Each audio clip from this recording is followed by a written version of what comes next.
The New Orleans Saints are entering one of the most important seasons we've seen in years. And today we're diving deep into everything happening around this team because there is a lot to talk about. The 2026 NFL schedule is officially out. OTAs are right around the corner. That young core from the 2025 draft class is already making serious noise, and the trade rumors are heating up. Saints fans, this offseason feels different. You can sense the momentum building again in New Orleans, and if this team takes that next step, the rest of the league better watch out. Before we dive deeper, please hit that like button and subscribe to the channel. We are on the way to 20,000 subscribers, and your support means a lot. Let's start with where this team came from. The 2025 season wasn't perfect. Far from it. Under first-year head coach Kellen Moore, the Saints finished 6-11 and ended up last in the NFC South.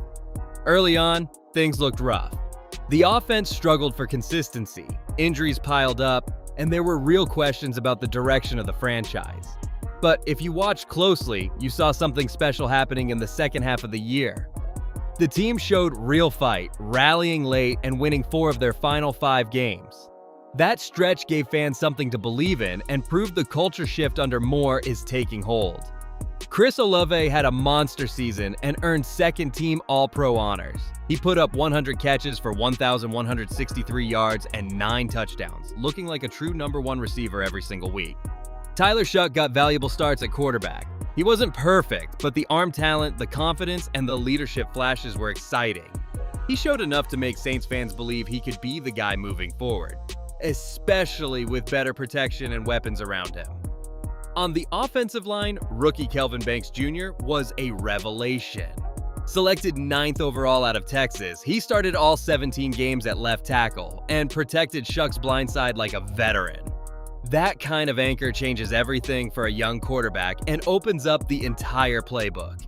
The defense also showed flashes, getting younger, faster, and more aggressive as the season went on.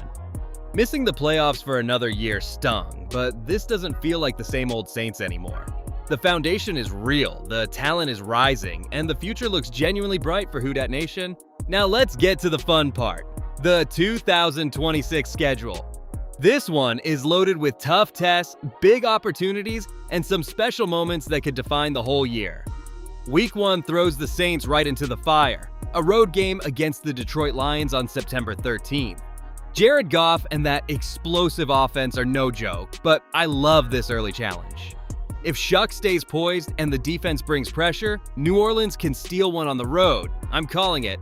Saints 27, Lions 24 in a thriller that gets the whole fan base buzzing. Week 2 brings another brutal road test at the Baltimore Ravens. Lamar Jackson and Derrick Henry? That's unfair. This game will test the front 7 in a big way and show exactly how far the run defense has come. It feels like a tough loss, but one that provides valuable lessons. Week 3 finally brings everyone home to the Superdome against the Las Vegas Raiders. The first home game of the year is always loud, but this one feels bigger. The energy in the Dome could be electric with fans believing this team is turning the corner. And I see this as a big bounce-back win, with Shuck having one of his better early performances. Week 4 delivers Monday Night Football against the Atlanta Falcons. Division games always hit different, and primetime in the Superdome against Atlanta? The atmosphere is going to be insane with fireworks, chants, and that classic rivalry intensity. The Saints have had the upper hand in this rivalry lately. Let's keep that going under the bright lights. One of the absolute highlights of the entire year is Week 7. The Saints versus the Pittsburgh Steelers in Paris at Stade de France. The first regular season game in Paris, black and gold representing on the global stage. Saints fans traveling to Europe, waving those fleur-de-lis flags everywhere, creating an unforgettable atmosphere. That game is going to feel like an event and could become one of the most memorable in franchise history. The rest of the schedule gives plenty of winnable games too. Home matchups against the Vikings, Packers, Browns, Cardinals, and our NFC South rivals will be huge for building momentum. Road trips to Chicago, Cincinnati, Carolina, and Tampa will test this team mentally and physically. Overall, it's challenging but very manageable. If Shuck takes another step, the O-line stays healthy and the defense continues improving. This team can absolutely push for the playoffs. My early prediction? 9-8 or 10-7 with a real shot at the postseason. The NFC South is up for grabs, and the Saints have the talent edge if they stay consistent. A huge reason for that optimism is the 2025 draft class, one of the best in the league according to ESPN. Kelvin Banks Jr. anchored the line from day one. Tyler Shuck showed he belongs. Vernon Broughton, Aditi Texas, and Jonas Sanker, SA Virginia, are already contributing on defense. Danny Stutzman brings toughness at linebacker. Quincy Riley has flashed big upside in the secondary, and Devin Neal adds explosiveness in the backfield. This is how you build a winner. Hit on your draft picks, add young depth, and create competition everywhere.